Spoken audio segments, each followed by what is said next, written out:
Hello, everyone. Welcome to Disability Matters with Joyce Bender.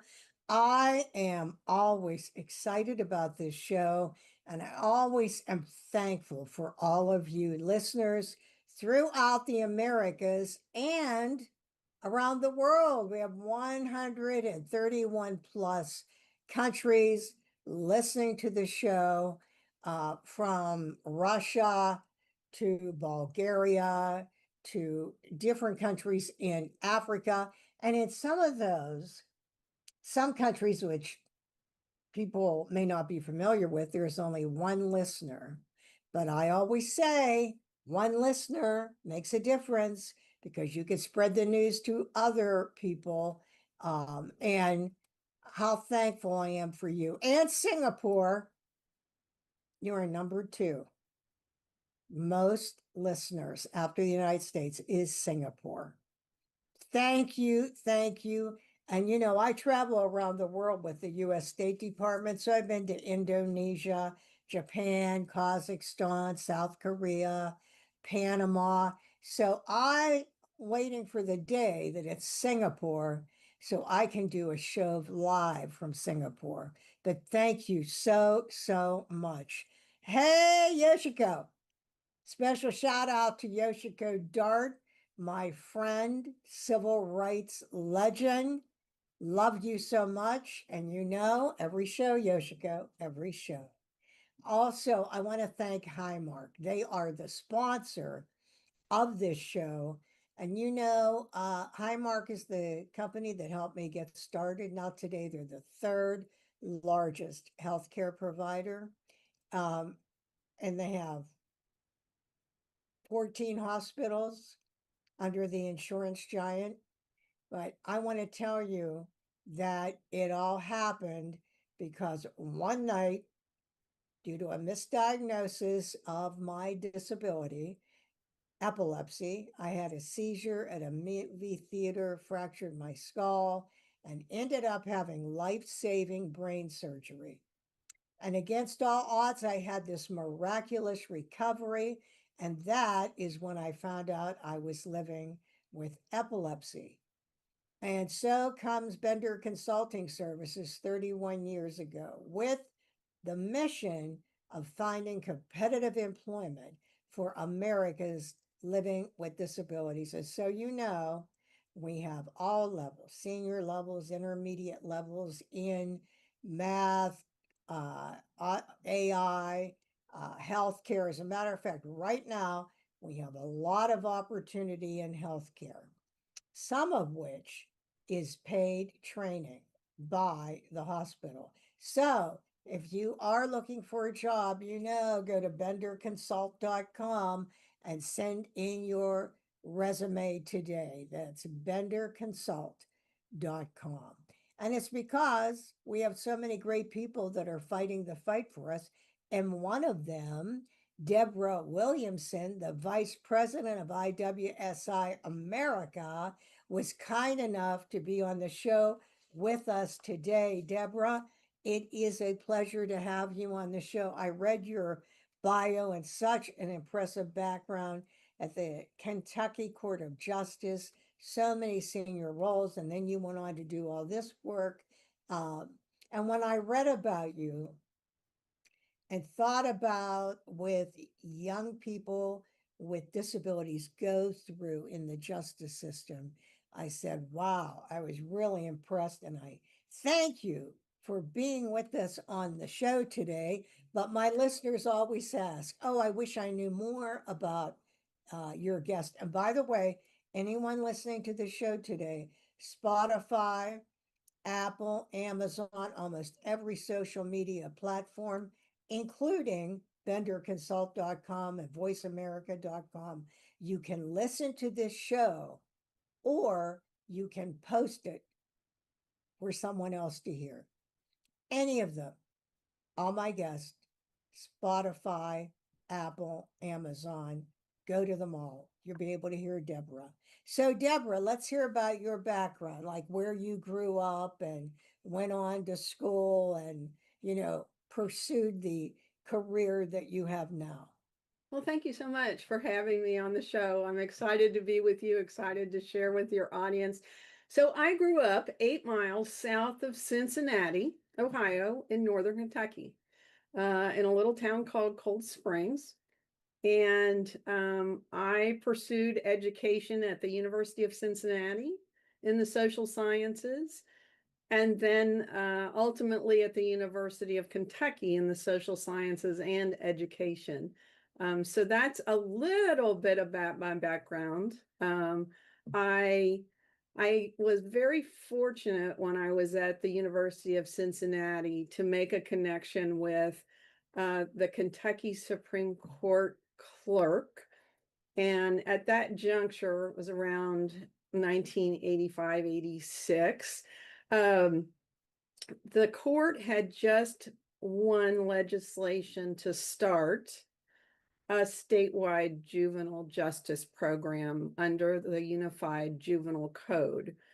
Prior to the code being passed by the state legislature, each individual county in Kentucky, of which there are 120, had its own juvenile system. This code unified procedures for the processing of juveniles who had been taken into custody by law enforcement, or if a complaint had been filed. And so I was fortunate to be hired, and part of the role was to serve as I started as a juvenile intake officer. That's where this all started. And it was just absolutely phenomenal. We were on call 24 hours a day, 7 days a week, and I responded to all of the law enforcement agencies in the Northern Kentucky, greater Cincinnati area after hours. We carried a pager. I hope some people still know what a pager is. And we would respond when officers had taken young people into custody after hours. And our goal was to use uniform legal criteria and be able to release non-violent offenders back to their parents or to their guardians. And if that wasn't possible, then obviously there would be a detention situation with a hearing the next day. So that's where all of this started. So that's sort of the after hours aspect of the juvenile program. But then during the day, after the detention hearings, we would work with young people who had an infraction. More serious offenders were referred on to the district court for processing by a judge. But the lesser offenders, of which at that time there were running about 40,000 a year statewide, we would we would enter into what was called, and is still called, a diversion agreement. Um, and what we would do to rectify an offense is we would set up educational programs for young people about somehow related to the offense that they had been charged with. Um, we would allow them to provide community service at nonprofit agencies throughout the greater Cincinnati area. And this is a statewide program. This is when I'm an intake officer up north. And we would resolve their complaint. We would monitor their progress and ensure that there were no additional violations. And the whole time I was with the agency, the Court of Justice, we had about a 90% success rate with young people adhering to those diversion contracts and not going on to reoffend. So it was really something. And I can't tell you how much I enjoyed that process. And so that's my beginning of my career. Now, did you, like how when some young people are graduating for high school or just starting college, how they'll say, this is what I want to do? You know, is that how you feel? I want to be in social work, or what were you, or I want to teach? I mean, what were you thinking? So, I worked when I was at the University of Cincinnati. I worked part-time at a housing project in Northern Kentucky, and I think that was the impetus to head down the path. I saw so many people who had basic needs, and I thought I had many good conversations with the young people in the housing project and their parents, And so when I learned about the Supreme Court's effort to operationalize this unified juvenile code and had some conversations with attorneys about what that would look like and how I might be able to benefit communities and young people in specific, that was sort of the ticket. And I can tell you, it was just really, it was just so wonderful and so just so rewarding. So about a year into it, I was about a year into being an intake officer in Cincinnati area, and they made me a supervisor statewide. And so what I was then able to do was to travel the state and talk about this new code and how it should work and the benefits of having a unified process that would handle young people. And we had about 140 intake officers. And so I worked with each one of them on improving their programs for young people, their services in the community for young people. So that's where it all started.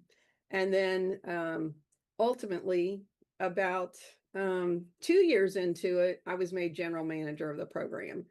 And so then had the ability to oversee the statewide effort. Mm-hmm.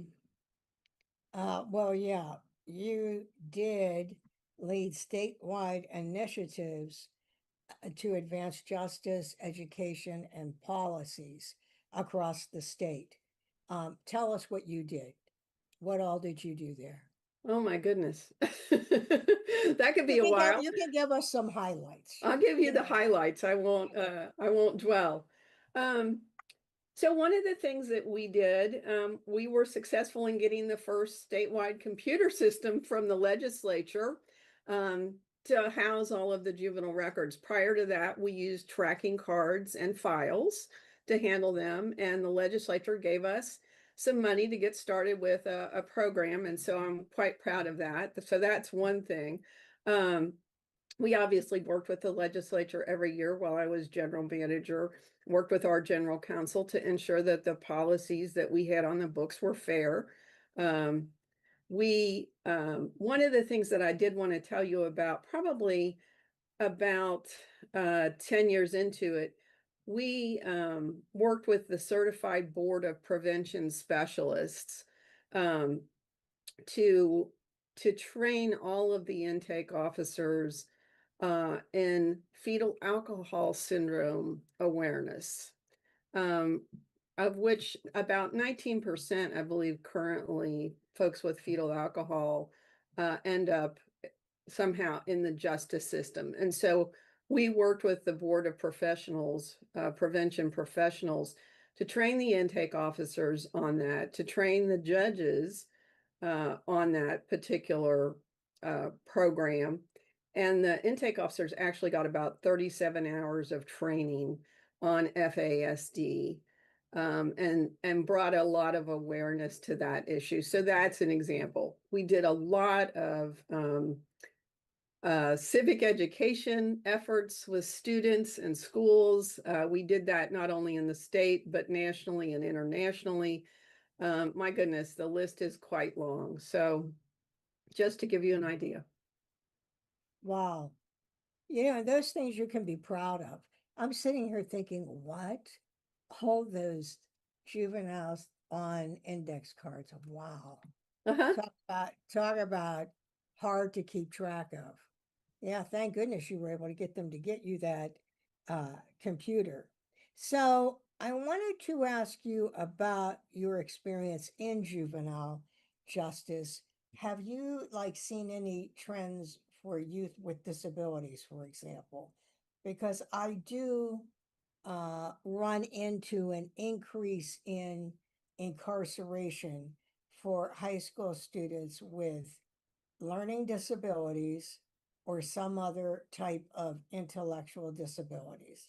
And a friend of mine from Yale said, well, if you graduate from high school and you've gone through school with a learning disability and probably have not had the necessary accommodations, a great percentage will end up in jail and or prison because you're very angry when you can't read. I mean, it's more involved in that. That's just, what she was Right. summarized it. Well, what do you see? Do you see that, or, what is your perspective? We did, and I think that was part of the impetus behind the code, was making sure that younger people, um, individuals with disabilities included, um, were given an opportunity not to be incarcerated through diversion, particularly for the minor offenders. I think that was a big part of it, was to make sure they had other options that would resolve whatever complaint had been filed on them, whatever citation had been issued, in a meaningful way that would change life's trajectory. So I think that is what the code was about, was to find an alternate path for the vast majority of young people who had an encounter with law enforcement. And I'm really proud of that. Um, that network was solid and is solid. And I think that's something that the Commonwealth of Kentucky can be exceptionally proud of. And so your question, that's actually one of the reasons that we connected with the Certified Board of Prevention Professionals, was to address some of that and to educate not only the intake officers of, again, that's a large population, that was 140 people statewide, but also to address the judicial network and talk about it and find alternate paths, as opposed to detention. So, yes. Yes, we have a judge in Pennsylvania who's very disability oriented. And that's one of the things, that he's trying to educate others about. For example, if you have, like me, epilepsy, there are certain types of seizures that if you approach the person or push the person trying to talk to them, they could strike back at you. And then here we go. If they do that with a police officer, there we go to jail for assaulting an officer, even if it was not, a major thing that happened. And same thing for people who are deaf. They're not answering your questions because they can't hear or they can't verbalize. And then there they go, they're involved in something. So I am so appreciative of what you did.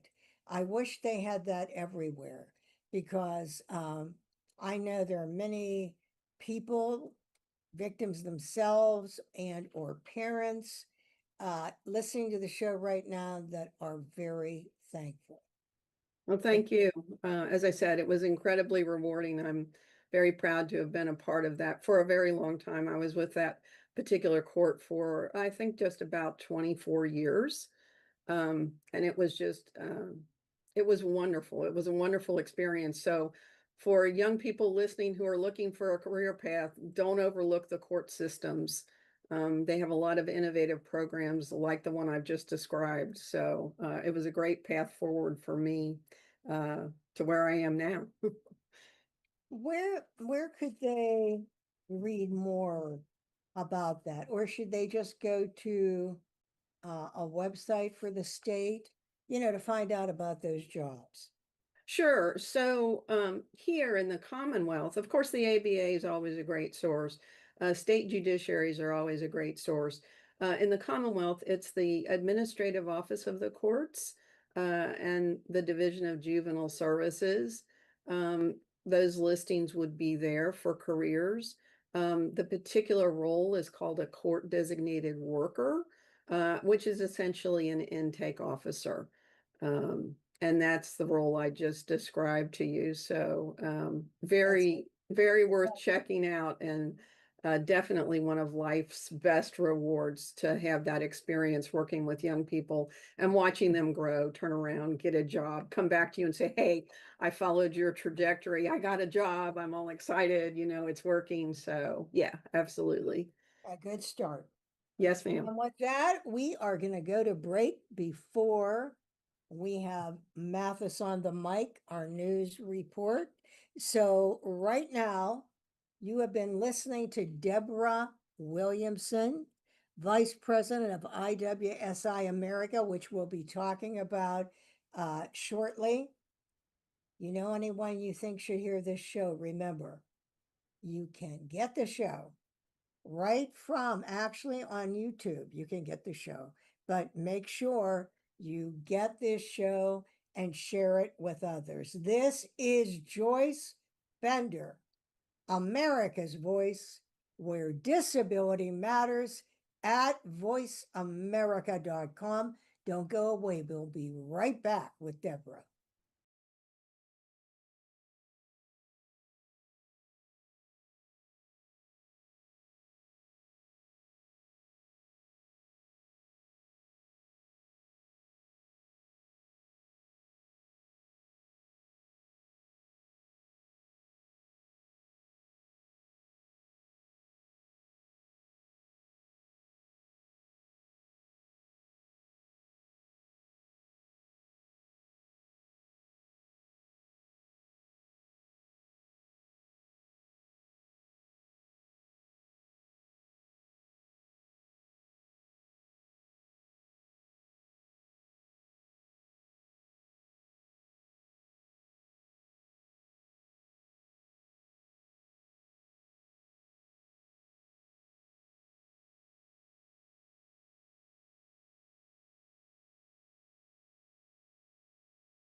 Hey everyone, welcome back. If you just tuned in, we're talking to Deborah Williamson, the Vice President at IWSI, and it's just been delightful to have her as our guest today. I'm so glad I read about her. While I say that, actually, Deborah, do you speak at different places?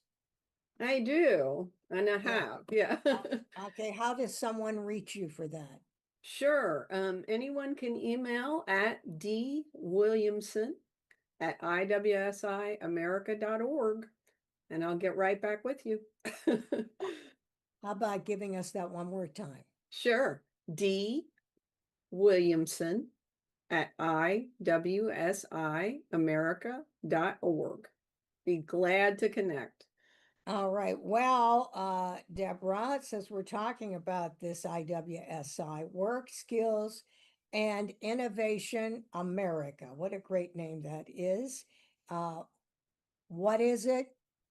What is that organization and what do you do there? Absolutely. Happy to share. Funny you should ask. So it started when I was still with the Commonwealth of Kentucky. I met the CEO from IWSI, Nicholas Wyman. He came to work with us on a project to get apprenticeships started for young people throughout the Commonwealth. So that's where it began. IWSI focuses on workforce with a heavy emphasis on registered apprenticeships, pre-apprenticeships. Uh, a lot of people think it's just for young people. It isn't. I have had folks as old as 59, 65 participating in apprenticeships, wanting a change in career trajectories. We work with businesses to establish apprenticeships or pre-apprenticeships to fill their skills need. We work with young people who are looking for a career, who aren't certain about their trajectory that they want to pursue. We've been doing that in the US for about 15 years. However, we have programs in Australia, have worked in Western Europe, the Philippines, Canada, and again throughout the United States. So our goal is to give a meaningful career path, largely an apprenticeship, to folks who are looking for a career trajectory or to change their career trajectory. So that is, in a nutshell, what we do. Wow. So now are they trained when they go there? Or do you just find them these opportunities? So we do work with employers who have an interest or a skills need. Um, some of them want to register their own apprenticeship program with US Department of Labor. Others want us to help them start a program, so we do a little bit of all of it. Absolutely, absolutely. And then the young people, um, so working through the US Department of Labor, there is a requirement of instruction, or required training instruction, as it's called, RTI, to whereby the young person would take courses relevant to the career path they've chosen alongside the on paid on the job training. So, So I'll tell you what, I could see this exploding.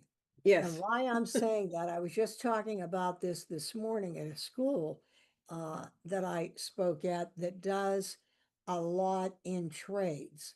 And Uh-huh. I said, let me tell you what, you need to pursue, if you don't, of course, aspire to go to college or do something else, that's great. But if not, people with a background in plumbing, HVAC, um, carpentry, electricians, there are welders, there are so much out there right now. Why? From building all the data centers. All across America, they're building data centers. Why is that? Is because that's how you power AI. And so, I mean, I can't begin to tell you, even right here in Pittsburgh, where I'm headquartered, they're building a data center about 15 minutes or 20 minutes north of Pittsburgh. And it's everywhere. So anyway, some of those people with experience make $100,000 Mhm. a year. And I'm thinking you're going to be so busy because companies are going to be coming to you saying, how can we do a program around this? And when I grew up, I got to tell you that my dad owned a garage. He was a mechanic. He Mhm. owned an auto body shop and an inspection station. And back then, when you would say, "Oh, what's your dad do?" And "Oh, he owns a garage." And "Oh, what's your dad do?" "Oh, he works at the steel mill." "How about yours?" "Oh, he's an electrician." I hate to say it, but that was like, but not a college educated person. Now we have had a flip. We've had a big flip because college students can't get a job, and people with this trade background or journeyman women are so sought after. It's amazing what has happened. Absolutely. And I'm sure you already know this, but I'm just saying I could see it really taking off. Have you already started to see this, Deborah? We are busy. We have been busy for a while, and not just in the trades. Oops, You're there. I I'm see here. you. There, Mhm. there. Sorry, not just in the trades. In a lot of non-traditional sectors, I have apprentices who have gone through education routes and are classroom assistants, classroom teachers. I have apprentices who have been dispensing opticians. I have apprentices in culinary. So yes, it's across the board now, and just really exciting. There has been a slight downturn recently, but I don't think that's here to stay at all. I think it will pick back up, and so I'm quite excited about the apprenticeship sphere that I work in. Yeah, I agree with you. I agree 100%. Okay, well, if a company is interested in working with IWSI, what should they do? Absolutely. Reach out to me. You have my email. We'd be delighted to talk with you and show you the many pathways where you can enter an apprenticeship or a pre-apprenticeship, or even use our referrals from the Department of Rehabilitation just as straight hires. We'd be more than glad to have conversations, help you share our literature. We have a wealth of literature. And so please reach out and we'll definitely contact you. Now, do you have people then that you can refer to these companies? Do you have candidates you can refer? Yes. So since about 2019, 2020, we've been working with the California Department of Rehabilitation. Their chief employment officer reached out to us, said, I've heard about what you're doing. I've heard about apprenticeships. We're trying to bring apprenticeship to our agency because of the clients that we serve. And so we actually started a pilot program with the California Department of Rehabilitation to take their clients and place them in apprenticeships. It was a small experiment to start in Orange County, and that was we worked on it. We worked on the planning phase and the curriculum, et cetera, for a couple of years, and then in the spring of 2022, we opened up acceptance for referrals into their chief officer wanted to work in healthcare sector, and so we pursued about 21 new occupations in healthcare, allied health, in the Orange County and East LA areas. And we worked with about 135 clients to start, and it was really successful. And so they came back to us in the last year and asked if we would expand it statewide. So we are taking currently their candidates and working with them on some pre-apprenticeship just to get them ready for the workplace, their resumes, their portfolios, interviewing skills, dress for success, all of those kind of things, and then referring them on to businesses. So yes, we do take referrals from the department. Oh, that is great. And once again, now, if a person is interested in getting involved on your website, is there a differentiation or is there just like a contact us? Yes, absolutely.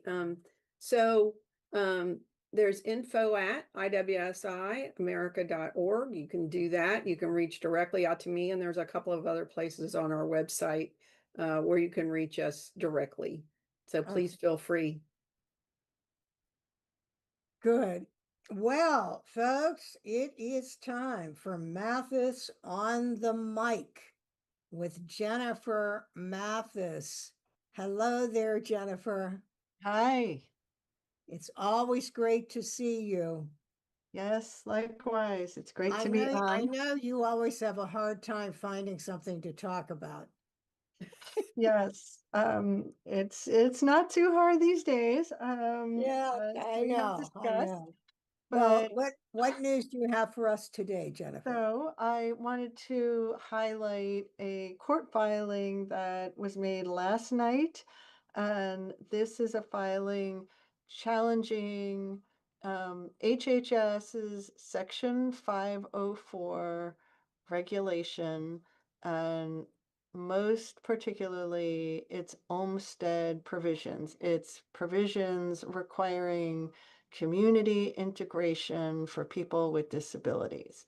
And specifically, this is something that we've talked about before. It's a case that Texas um, and a number of other states have brought challenging HHS's rule. They originally filed this case in late 2024.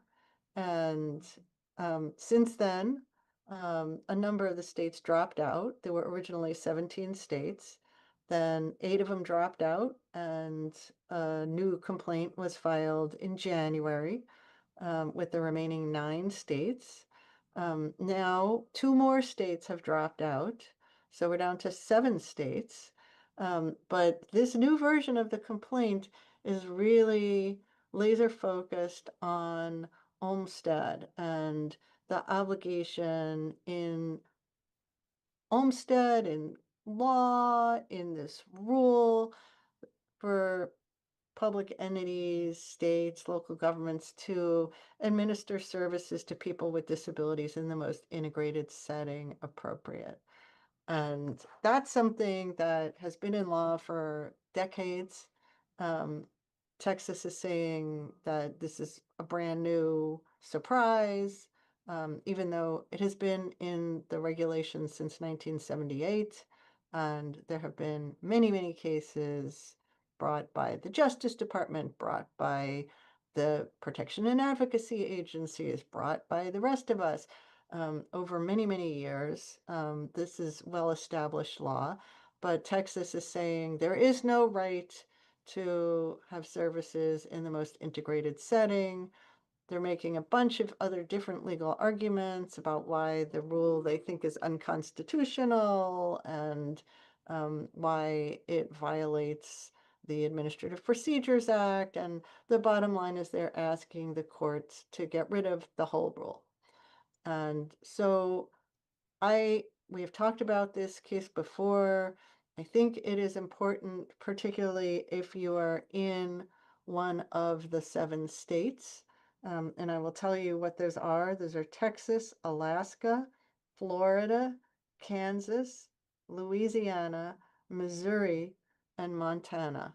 If you are in one of those states, I think letting the governor know, letting the attorney general know that people with disabilities are upset, that they are challenging the integration mandate, that they're challenging Olmsted, and they're challenging, in fact, the entire 504 rule, which is very, very broad. It applies to lots and lots of different areas. They're asking the court to get rid of the entire rule, which applies to medical discrimination. It applies to web accessibility. It applies to any education. It applies to any number of areas. And they're saying basically get rid of the whole thing.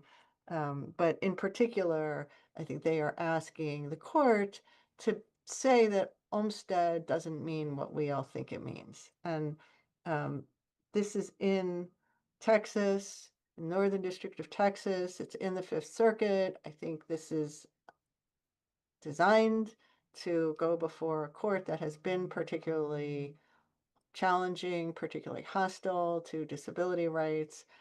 And so we are very, very concerned about it. And having folks go to their attorneys general, to the governors, to let them know that they're upset about this and that they would like those states to get off of this lawsuit, that would be helpful. As I said, there are already first 8 states and then another 2, so 10 states have dropped out of this lawsuit. There are 7 left, and we would like to get rid of as many of those as possible because I think that sends a message. Yes, and you've all had an impact from Jennifer's leadership. You need to make those calls. Don't wait till it impacts, if not you, one of your family members. Now, I do have one question about this. Do you view this as more, okay, if someone goes to court and says we're discriminating here, we now can say, no, we aren't? Or do you see it more like them taking aggressive action if they find out that someone is, saying I need to go to a facility, not to a facility, to some community living, or like, do you think it will get to the place they would try to shut down community living? That's what I'm getting to. Yeah, I mean, I think that if there is a decision from the Fifth Circuit Court of Appeals where this would potentially go at some point that says Olmsted doesn't mean all the things that we said that we all have all thought it means over the years, and that it's very, very narrow. And for example, they say it doesn't mean that you have the right to live in the most integrated setting. that it's not, there's no most integrated setting requirement.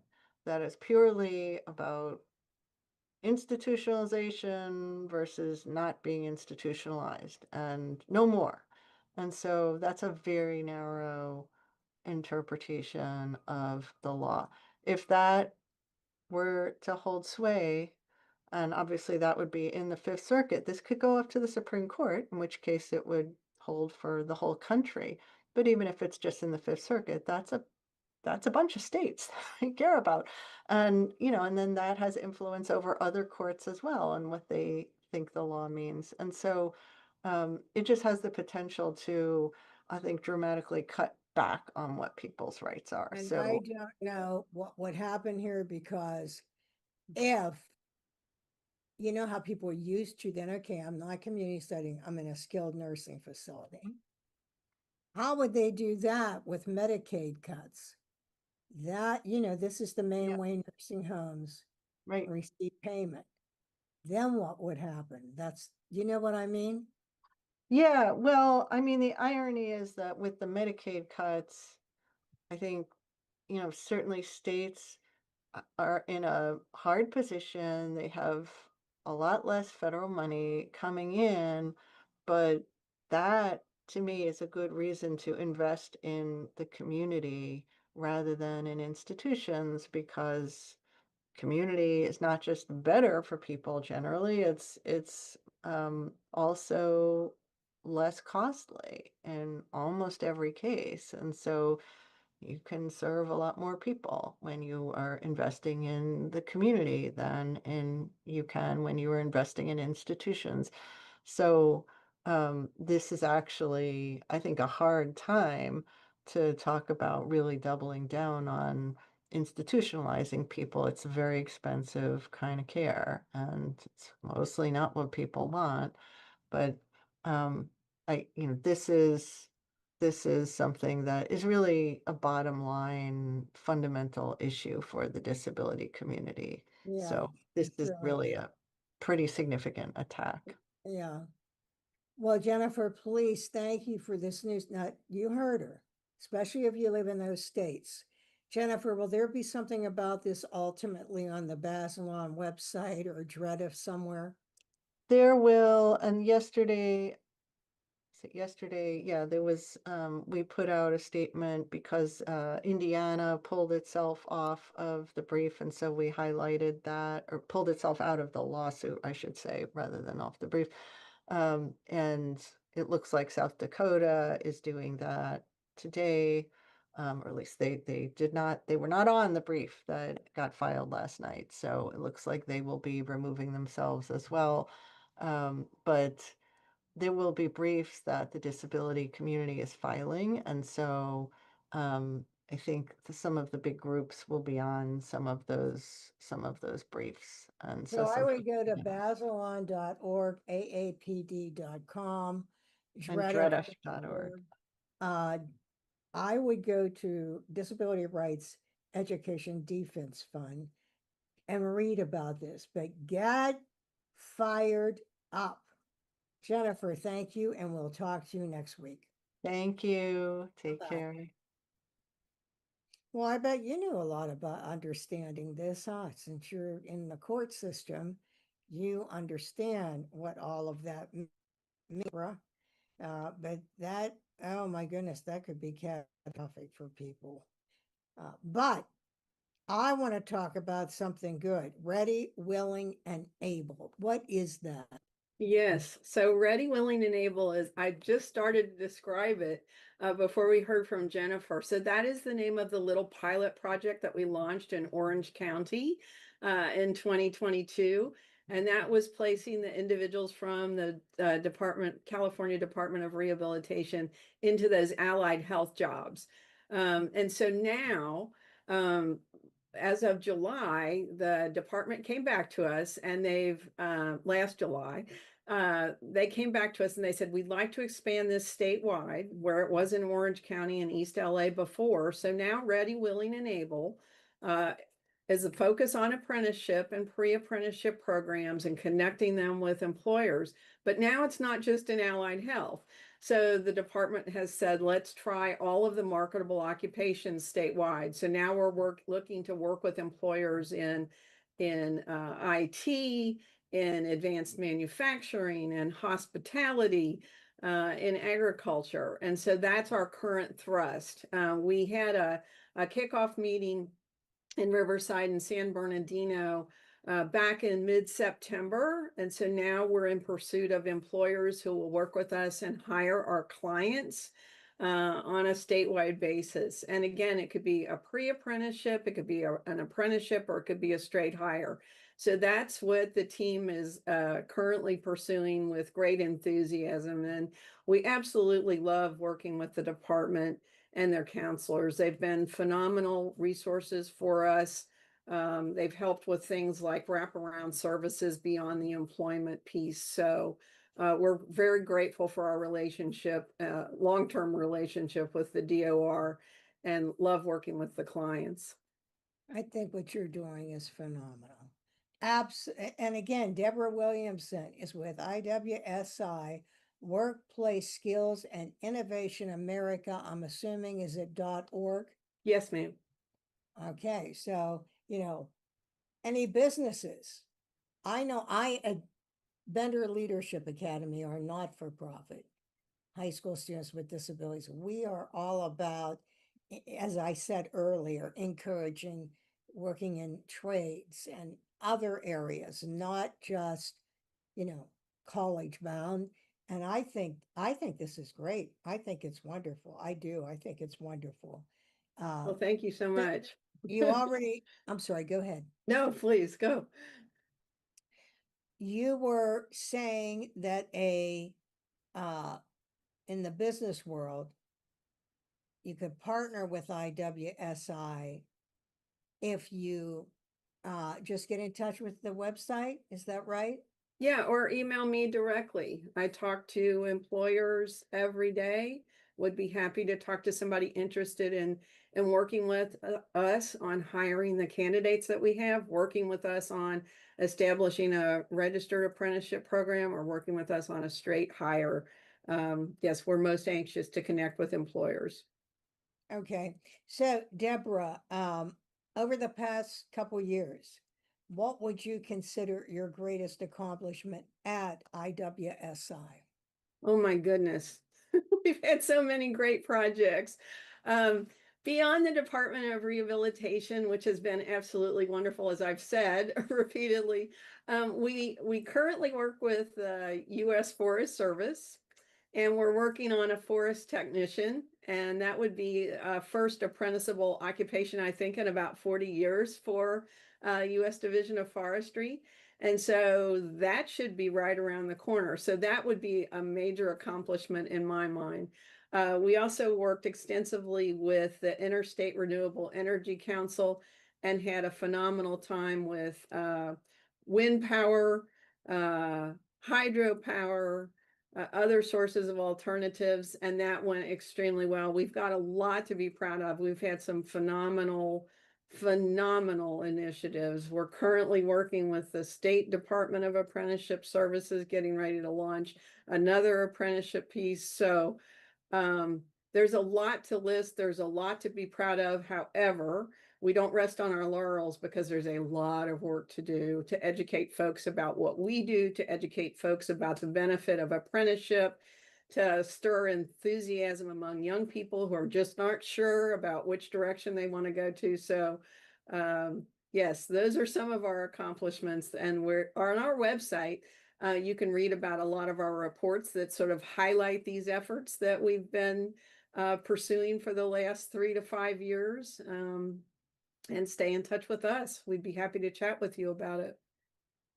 Well, that is great. Now, in case someone calls in and asks this question, you get the majority of your candidates, if you want to call them that, from rehabilitation. Do you get other people also? Do people just apply, or how does that? It depends on the project. For the Ready, Willing, and Able, that is a California Department of Rehabilitation program. And so if somebody is not already with the department, doesn't have an open case with the department, All they have to do is apply online and then tell them they want to participate in Ready, Willing, and Able. And we've had several folks come through that way. So that is absolutely fine. Yes. Do they have to have a disability to apply or be referred to you? I believe most of them do have a disability. Yes. And it's Okay. the gamut, it's a gamut of folks that come to us. Again, as I said, in the pilot, we had people who were just starting out on their career trajectory, 18 years old. And then we had some folks who were 59, 60 years old working with us. So we have a gamut of folks. Well, of course, I'm all about disability employment. That's what I do. So I think it's great that you're doing that. Thank you so Now, much. always remember, people with disabilities have great ability. And may I say, when I go to a company, if they say, "Oh, Joyce, I'm so glad you came. We need to start hiring people with disabilities," I say, "Oh, but you already have." Yeah, they're at your company right now. They have depression, PTSI, bipolar disorder, epilepsy, MS, migraines, kidney disease. Diabetes. I could go on and on. It's just they aren't telling you that they are there. I said, so always remember, no matter what you think about people with disabilities and their skills, some of your very top performers have disabilities, 1 in 4. So, people seem to think like, unless you're blind or in a wheelchair or deaf, that's what they think of when they think of disabilities. But there are people like me, Exactly. on a parent disabilities that are all learning disabilities. We could go on forever. But I think that people have to realize how much value they're gaining from working with you. Thank you So, so much. Deborah, obviously you are a passionate individual and very nice, may I say. Thank you. Someone had to influence you. Oh, Who would you say is your role model? oh my goodness. There are many. There are many professors, certainly, but now you're going to say, what? It's a little bit of a twist. So, at my undergraduate institution, one of my professors worked closely with Jane Goodall, and I had the privilege of meeting and working with her on several Wow. occasions. And so I think her resilience and her message of hope globally did more to influence me. Never give up, always approach people with kindness, open-mindedness, be innovative, don't tire. That message from her is it's etched in my heart forever. So if I had to pick one out of the many people who've influenced me from all walks of life, I would say Jane did a number on me real early. Well, I mean, what a great role Oh, model. oh, she was What a great incredible. woman. Yeah, she was just so down to earth with the students, and took all of our crazy questions with a great deal of patience, and was just so inspiring. And of course, the work she did. So I would say, just based on an up close and personal with her on multiple occasions, that did it for me. Talk about courage and no fear. Yes, Working exactly. with gorillas in the wild, that is no fear. Yeah, Yeah, that is absolutely. amazing. Well, you Absolutely. picked a great role model. Well, thank you. Well, Deborah, we are coming to the end of the show, but we end every show with a quote. And the quote today is, "You may be disappointed if you fail, but you are doomed if you don't try," said Beverly Seals. How true that is. Thank you again. I wish you all the best, and I hope people get in touch with you that listen to the show. I will say, in the words of Mary Brocker, when you get up tomorrow, remember, choose joy. You won't be disappointed. Talk to you all next week.